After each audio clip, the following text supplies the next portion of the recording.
So you've already heard a little bit from Anthony, but what you probably don't know, but you could have guessed at because of the shirt, is he's a bit of a rock star in the early learning world. So I found out about Anthony through my son's teachers at his daycare centre, and they're a bit awestruck when I said that I'd interviewed him and that he was coming on the show. So we're very lucky to have him here today.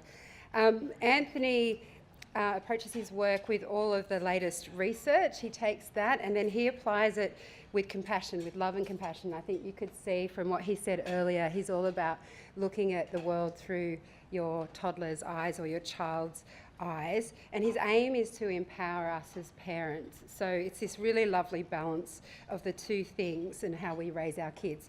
Today he's talking about watch them grow, understanding your toddler's development. This topic is presented by Nan Toddler Milk. Can you please welcome Anthony to the stage?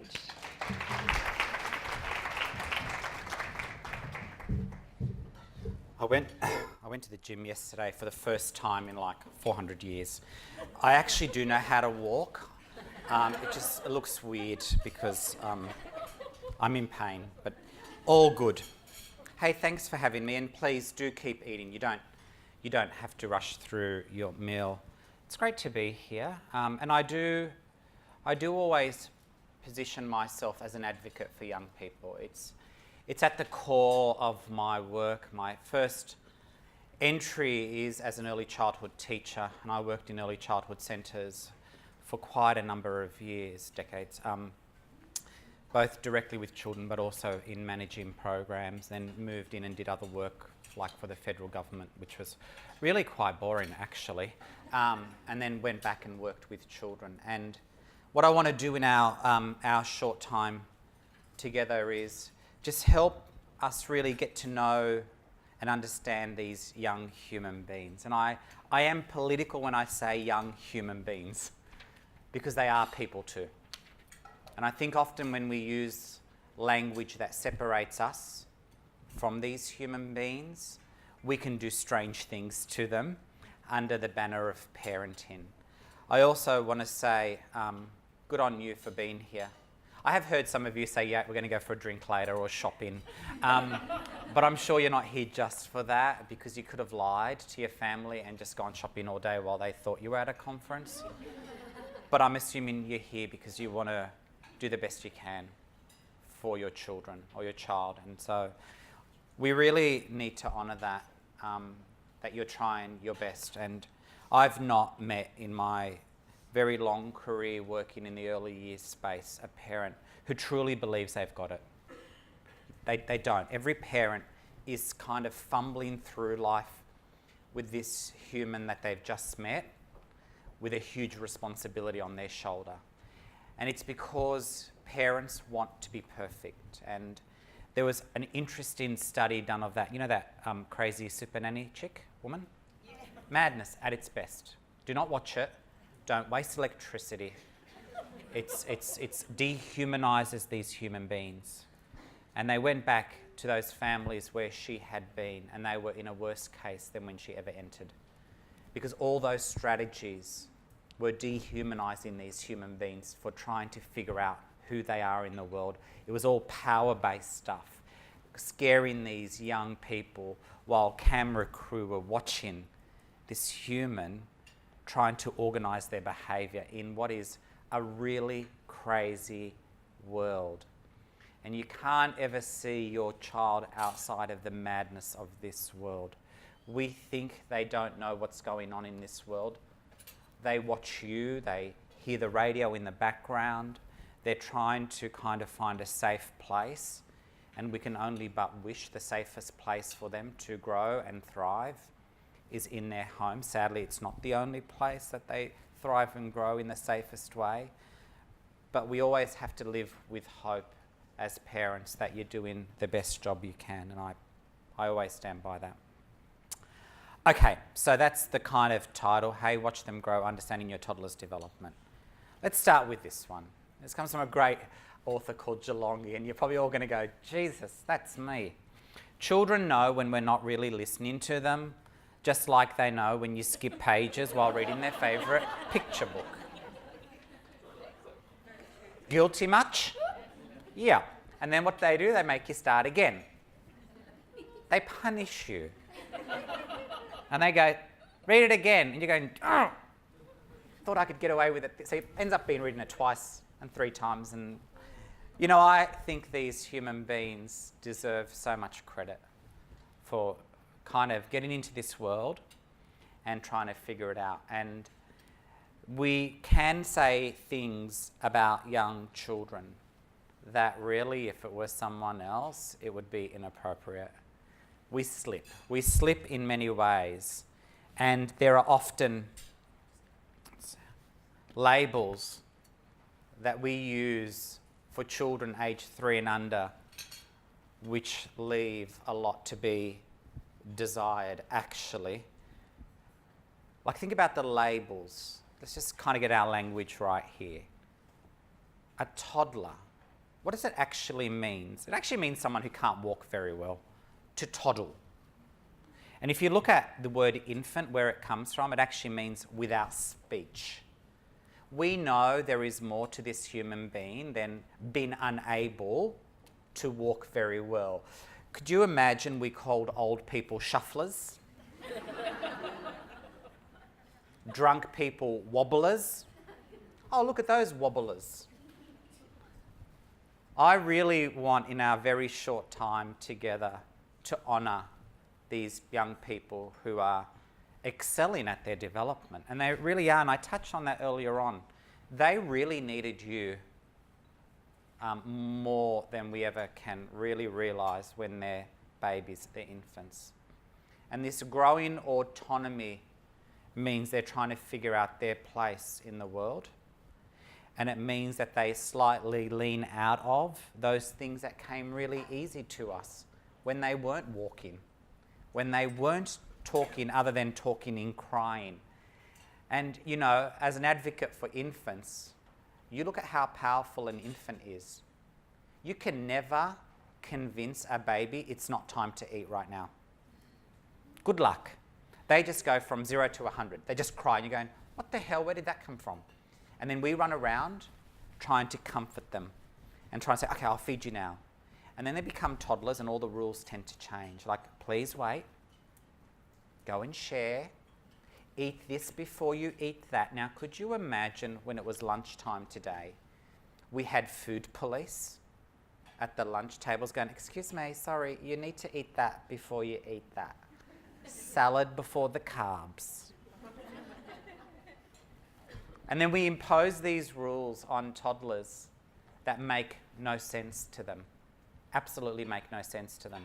Because they don't have the experience for it to make sense. And in that respect, I really want us to really get to know these toddlers and be realistic about what you can expect from them. You know, toddlers do have a right to say no to you. You don't like it, but they have a right to. And you may not like it because it challenges who you are, but one day when you're not around and that young human may be a teenager or a 14-year-old and needs to exercise the word no when they find themselves in an unfavourable situation, give yourself credit that you taught them they can say no to people. Now, it doesn't mean we accept it. It doesn't mean we just go, okay, no, don't worry, you don't have to sleep for 24 hours. I'm not saying that. But don't get caught up too much with having an argument with a toddler, because you're never going to win. You won't. You'll just start drinking. Truly, you'll start. Sounds like parenting is all about drinking, isn't it? You'll just start drinking, and then that will be the morning. The next morning they wake up early and want to have a good old time and play with you, and you're like hungover. You've got to really be at peace with that. And then we say even stranger things like, I've told you once, you should do it. Have you ever said that to your child? And do you expect that if you tell them once, they should follow your rules? Can I just ask, has anybody ever only sped once? Parked illegally only once? Maybe ate a little bit too much only ever once in your life? totally exercised self-regulation. Like walked past the chocolate, went, no, I'm stronger, and just kept walking. Yet we expect these 3-year-olds and 2-year-olds that if I tell you once, you have to do it, and you must continue to do it. Well, they don't, because usually our rules suck to them. They just don't like it. We think it's resistance or misbehaviour. No, they just don't agree with you. So when you say, I want you to play nicely with your baby's sister, they're like, well, you never asked me if you could have one. No one consulted me that all the attention I have is going to be halved. Like they're just going, I did not sign up to this, actually. I thought I was going to be the only one that gets the... And so we can get really frustrated with these humans. And I want to just share this with you. And I don't want to catch you out, but I wonder if you ever slip into or what would be your left, how we describe a toddler. They're dependent, they're clumsy, they have no idea what's safe, they can't share, they can't wait, they can't take turns, they can't sit still, they can't keep their hands off things, they have short attention spans, they can't talk well, they have mood swings, they have no self-control, they're defiant, uncooperative, and they're cute. I mean, people, these are adults at a David Jones warehouse sale.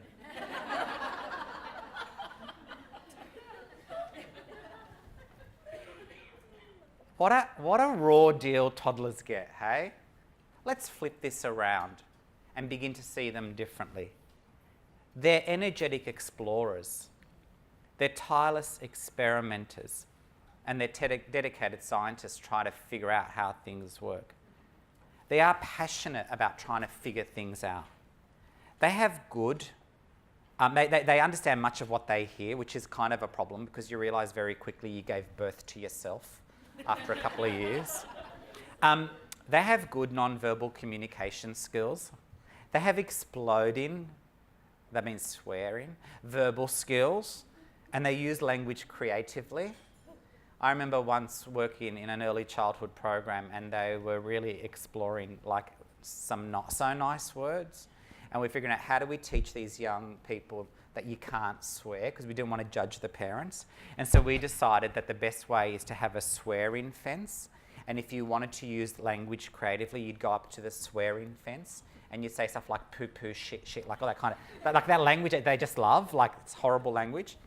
And then we kind of figured out that was a problem because on the other side of the fence was the lawn bowls. And so they were just basically swearing at 85-year-olds. And I thought, well, they're just actually saying what they've heard. So why are we blaming them? They're learning what it means to be a human being in relationship with other human beings. They're still trying to figure it out. I love watching when toddlers have an argument. I'll tell you why I love it. A couple of minutes later, they're friends again. What do us weird adults do? You go onto Facebook, you unfriend someone, you put some sad sack message about yourself not being loved by someone unnamed, and then you want the world to feel sorry for you. And then we hold grudges for the rest of our lives, and we see them at a family function, we go, I've never seen a toddler turn to another toddler saying, hey, let's gossip about Johnny in the corner. They get over it. They're peacemakers.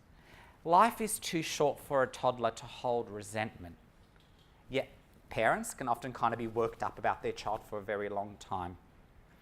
They're constantly developing new skills, which is really a challenge. I can guarantee you right now, if anybody dropped their glass at lunch, we didn't reduce you to a plastic IKEA cup. Why do we sometimes think toddlers are out to get us? That they're there going, Well, they're still trying to figure out skills, actually.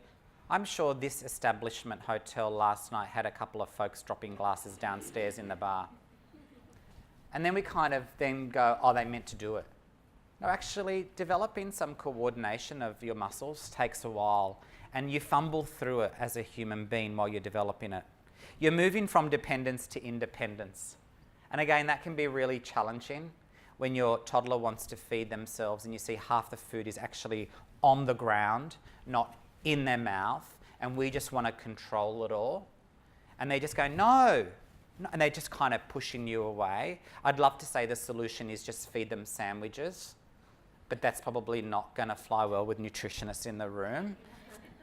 But they are going to drop things because they're learning to take care of themselves, and they're trying to figure out their behaviour. They're trying to figure out the behaviour of others. And they're actually trying to figure out the world around them. And they may not behave in ways that we think are appropriate, but it is appropriate for someone who we still count their age in months. Actually, they still are. So they'll have a meltdown in the store because they didn't get what they wanted. Well, I would expect that. And I would just turn to them and say, and I love you. And you're not, I know it's very hard for you, but I'm here for you. And I would just stand there. I remember being in a regional part of Adelaide. I think all Adelaide is regional, actually. Sorry if anyone... I got out of the car and there's like this little mall thing, you know, like, I don't know what they're called, like little shops down there. Anyway, strange. And I could hear this child screaming. And I just got out of this rental car and I'm going, I don't think you can murder children anymore. Who's like bashing the kid? And I walked into this shopping centre and this child was having this meltdown.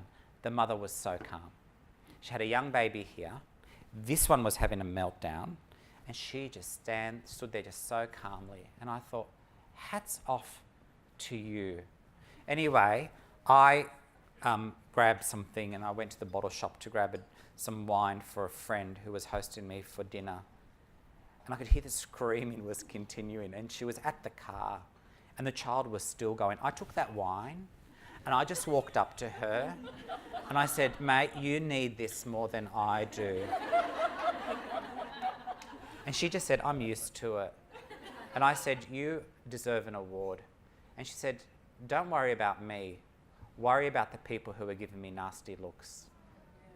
And I think we can be really mean to parents when their children don't do what we expect their child to do. Let's not do that. Like, children are going to develop in particular ways that are wobbly and they're going to do some things and pull back, and parents are just trying their hardest. And they want to learn, and they're competent, capable human beings who are worthy of our admiration.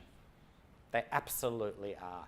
And they have the most life, the best time, the most vocal, the most creative of any human being on this planet, truly. You watch a toddler and then you watch how we knock out the creativity in them when they get older. So how we see these human beings actually has an impact. And I'll just read this to you.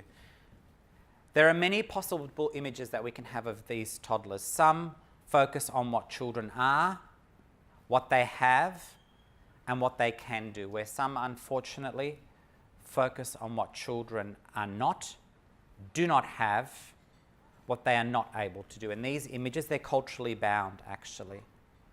What we want to do is see the potential in every child. So as a toddler, I was not built to sit still, to keep my hands to myself, to take turns, to stand in line and to keep quiet all the time. I need motion. I need novelty. I need adventure.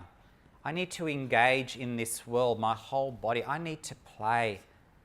I'm learning all the time. And, you know, toddlers, they're ruthless. That's a tough crowd. When I worked in early childhood, here's the thing. I'll give you an example. When adults go to the movies, so you're at the movies, you're with your mates, you've eaten all the popcorn before the thing starts, you've drunk 2 litres of some soft drink that probably is not good for you before it starts. You sit through the whole movie, you turn to your friend and you say, oh, what did you think? And they go, oh, that was crap. And you just sat through the whole thing. When I used to read stories to a toddler or groups of toddlers, and they would just go, nah, and they would just walk away. I'm like, tough crowd, man. Like, just, what about my well-being? What about making me feel good? Just hang out for a bit so I feel like I'm in control. And they're like, I'm not having a piece of that. Because they want their body to move. They're testing our boundaries. They don't see them as their boundaries. They're testing our boundaries. And we've never sat there explicitly and said to a toddler, hey, mate, do you agree that you should only speak when I ask a question? Or when you go to Nan's, I want you to go and say hello to all these strange people that you've never seen before, because that's what it means to be polite. They would just look at you and go, I don't want that, thanks. I just want to go and play with my friends. So we have to re-see these children in a different way. We know that the first 3 years actually are unique priorities for these children. And one of the major priorities is to have a good relationship with you. Take your child on a date. I kid you not. You know, you were talking about, take them on a date. Ask them where they'd like to go. Make it joyful. Not all of them, just one of them. The rest will survive. Well, don't leave them by themselves, but like with someone else. And actually get to know this other human being. We too often talk at them, not talk to them. And we're so busy that you're actually losing one of the most beautiful times of a child's life. And, you know, I remember hearing an educational researcher talking about life these days. And he said, the reality is, and he showed two clips of Formula One racing. The reality is that when you watch a Formula One from the 50s, the cars go around and they stop off where they fix their tyres. What's that thing called? The pit stop. That's the one. I was going to say cockpit, and I thought, that's wrong. The pit stop. And you can watch them, and they're doing this, hey? And it took about 15 seconds to change the tyres. And then he showed you one from last year, and they're zooming around, and they go into the pit stop, and it's like, and off they go. And he goes, now what did you learn from the second one? Nothing, because it went too quick. He goes, welcome to the life of a child. That's what it's like. You've got to learn to slow down and enjoy your child while they still are happy to hang out with you, because they'll get to an age and you're embarrassing. You're going to be old. Like, you'll be like 30 and old, and they don't want a bar of you. Eulalia Bosch, who's an artist and a philosopher, says, the arm of a loved one is a profound educational environment. And that's what children really want when that age. They just want you to love them unequivocally, and they don't ever want to hear otherwise. You know, I often talk to parents and say, don't ever fight in front of your child. You do not have a right to fight in front of your child. Because when you go back to bed and cuddle, they don't see that. They just still stay very nervous that the people that they really, really love, there's something going down. You have to be the best security blanket for your toddler. And that means be available. You know, I was thinking about your beautiful question about what you do when you've got all these kids who want your attention. Just sit on the floor and be available for them. And just sit there with the Lego or whatever it is and don't move. It's very hard to build an attachment to something that keeps moving. Just be still. Watch your child with curiosity. Get to know them for who they are. And can I suggest to everyone here, let's start with what's strong, not what's wrong with our children. I don't know if anyone ever saw the movie Bill Cunningham, who was that famous photographer for the New York Times. Like most artists, he was a bit strange and fabulous and creative, and he lived in Carnegie Hall and slept on top of filing cabinets. He didn't want a bed, and he kept on photographing for the New York Times until he was 95, where he passed away. And he gets this award from the Ministry of the Arts in France, and there's a beautiful part in that movie where he says, I can take a photo of the most beautiful flower in the world and you can find a fault in it. I can take a photo of a dead flower and you can see it as the most beautiful thing. It depends what you're looking for. And I don't think as parents working with toddlers, you need to focus on what's wrong that much. Just focus on what's going really well and what's strong. And some of those what's strong is, my God, they're fierce. Good. The world needs fierce people. The world needs fierce people. Wow, they don't take no very well. Good, they're sticking up for themselves. They're sticking up for themselves. You know, like, I just really want families to love this human being that they've got.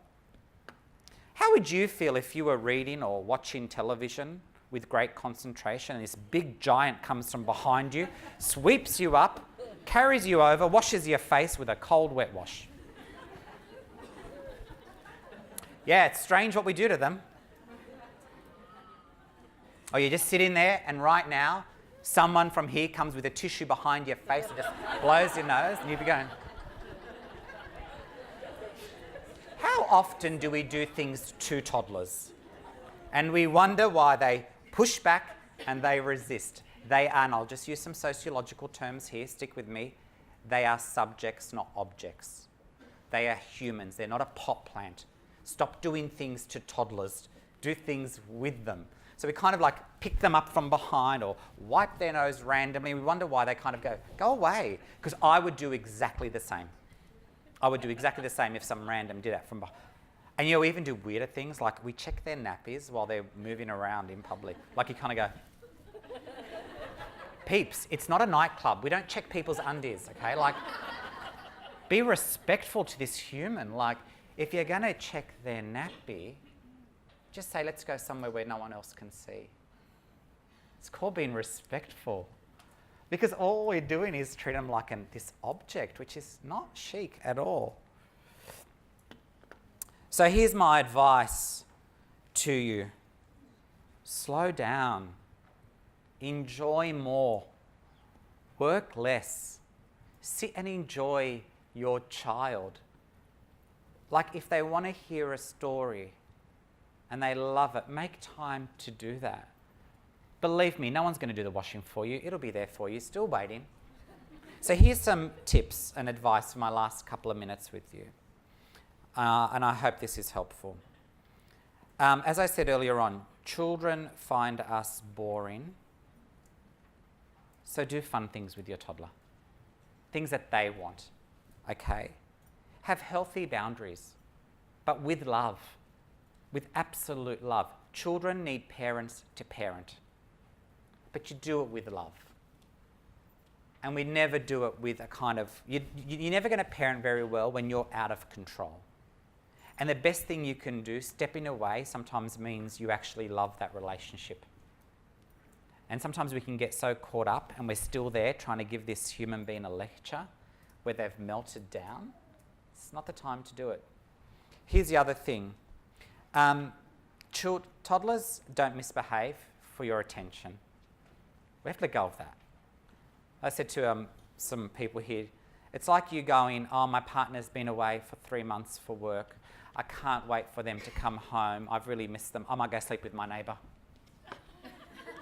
Because that'll get me attention when they come back. Children don't misbehave for your attention. They misbehave because they're stumbling through the world. And if someone wants attention, you give it to them. Just give it to them. Say, I can hear what you're trying to say. You really missed me. Let's go and do something.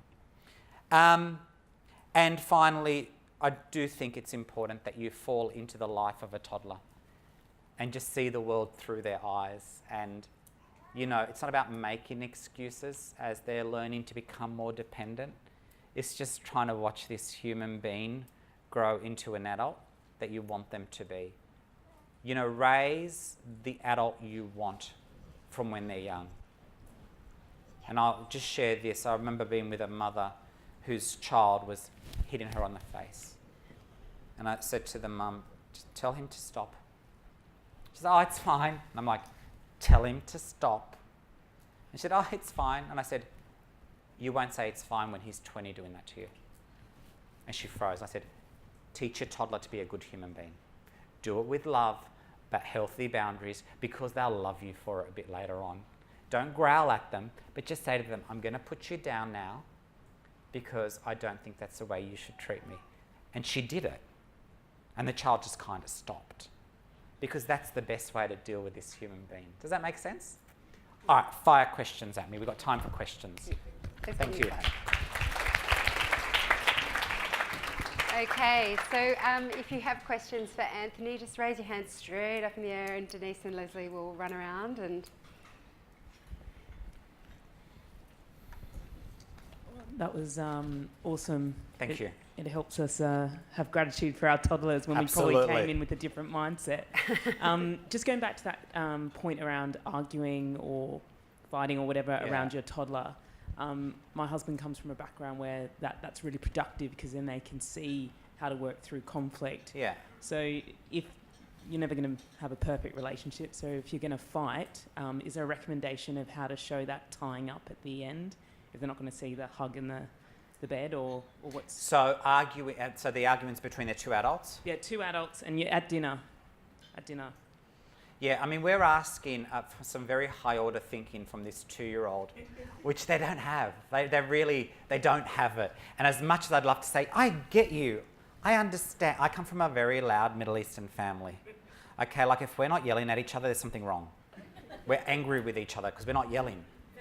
It's just like that's what we do. We're colourful. But you watch these young children and you can see their bodies start to move differently because they so love the both of you. I would just say I wouldn't do it. If you want to teach conflict resolution, you do it with your child. You do it with your child. Mate, you want to go to the park.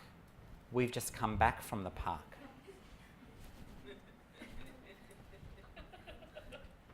How are we going to solve that one? Let's just go back to the park. That wasn't an option. Maybe next time we can stay longer. Like I would teach the conflict skills with your child because they're not going to watch and see the conflict resolve itself. They're just going to hear adults who are out of control, which is why parents need to be together and never bad cop, good cop. We don't ever want that, yeah. You're welcome.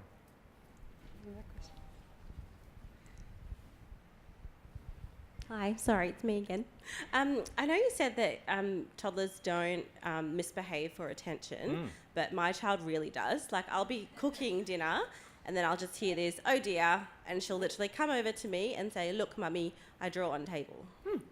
What, like, yeah, like, so what does Darling, here's the Windex and the gumption. Go and clean it, and then we can get you some paper. If you're going to draw on something, have a guess what? It's not the Hilton. You got to go clean it yourself. Rights, responsibilities. So I'd say, oh, you know what? That's not okay to draw on the table. So go and grab some paper to draw on from now. And just before dinner, you're going to have to clean it. I don't want to. Oh, well, that's a shame. You won't get to draw tomorrow. Like, I don't think it's... I truly don't think there's this underground army. There's like a social network of toddlers going, how do we piss off the adults this week? Like they're testing boundaries. They're absolutely testing boundaries. And the reason I say that is if you were, I'm not the blame, but if you were there, she wouldn't have drawn on the table. So it's not like they're going, you know, I don't want her to cook for me. I want home delivery every night. They're just kind of going, well, this seems interesting. This is interesting. What happens when I draw on the table? And what you're going to say to her is, we don't draw on tables here. And actually, if we keep drawing on tables, I'm going to take the crayons off you. You might want to make a good choice. You know, once a mistake, twice a coincidence, 3 times, we have a pattern. And we start dealing after the 3rd time that there's a pattern happening here, so we intervene. But I just think, I just love this age group. So I'm like, I'll defend them till the end and go, no, it's not attention seeking. They might want your attention, but how lovely. Look, some of us have to wear sexy underwear and dance around the house to get attention. If they're just drawing on the table, good on them.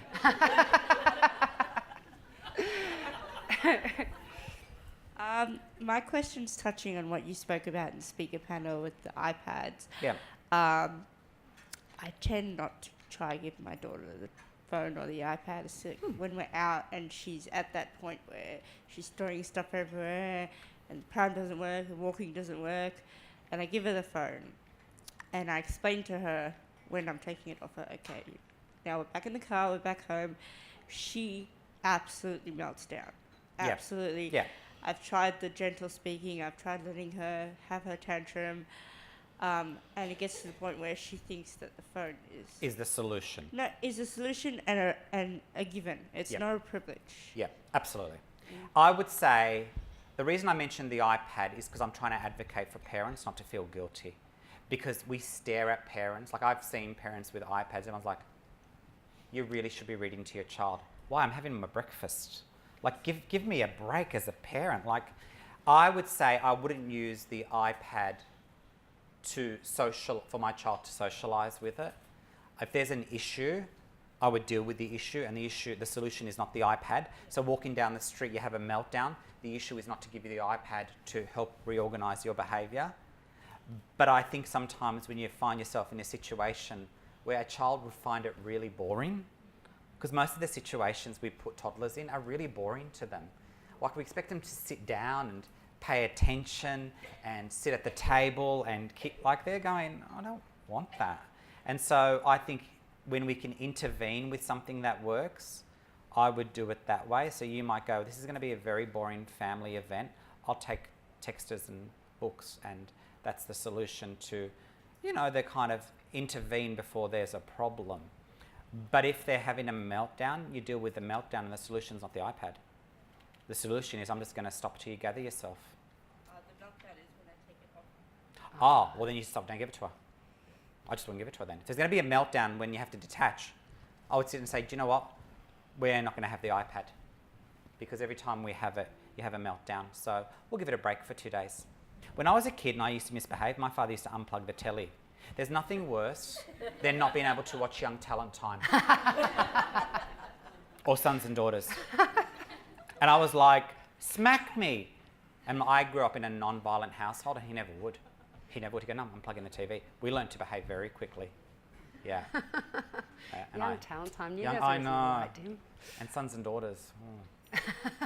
Look, these young people have no idea what we're talking about. No, they don't. They're all looking back blankly. It's like the Kardashians, kind of, I think. Yeah. No, how could you compare them? I think we've got a couple more minutes. Any other Yes, question? any other We've got questions? time for more questions. Does someone want to know what Young Talent Time is? Yeah, here we go. Yes, sir. Yeah, just here in the front. Hi, my name's Mina, and I have a 3-year-old boy who's just turned 3. My question is around sharing, because you mentioned this earlier in regards to if we had a new car, would we share it with someone else, which is a valid point, of course not. But how do you incorporate that at that age? Because at that age where they may have a tantrum, they might get upset if you say, no, you've got to share with your friend, or a kid sitting next to them that they don't even know, they've never met them before. Yeah. How do you Here's the incorporate thing. You have to teach pro-social skills as a parent in any life. Like, we often tend to deal with behaviour when it's not okay. And then I always sit back and say to families, but how did you teach it? Or do you just innately think a child will know how to share? So when you start to map out the challenges you have as a parent, I would say go back and teach that. So how am I going to teach a child to share? Well, number one, I'm going to demonstrate sharing with them. So I'm going to sit at the dinner table with some pencils and some paper, and I'm going to start colouring in. They're going to go like that. And I'll say to them, I'd like to share with you. Would you like some? That's what I would do. Intervene, like, by teaching it. And it might seem really ridiculous. Truly, you might go, I'm going to colour in, and say to my kid, would you like to share my colouring book? But you're teaching them that behaviour. You're actually teaching them those things. So teach pro-social means then you don't have to deal with it when it becomes a problem. Because again, we just assume that children are born knowing how to behave, and they don't. They don't. And sharing is a really difficult thing. I look at those things as loved objects. And I said on the radio program the other day, they'd probably trade you in before they hand over their doll or their car. They'll say, take my parent. I've seen lots of them on the road, but I've not seen a doll like this. So I'm keeping this. I'll happily share my parent. So thank you. Thanks, everybody. Thank you. Thank you so much, Anthony. You're Thank most you for welcome. coming on. Are you going now? I'll hang out for a bit. Yeah, cool.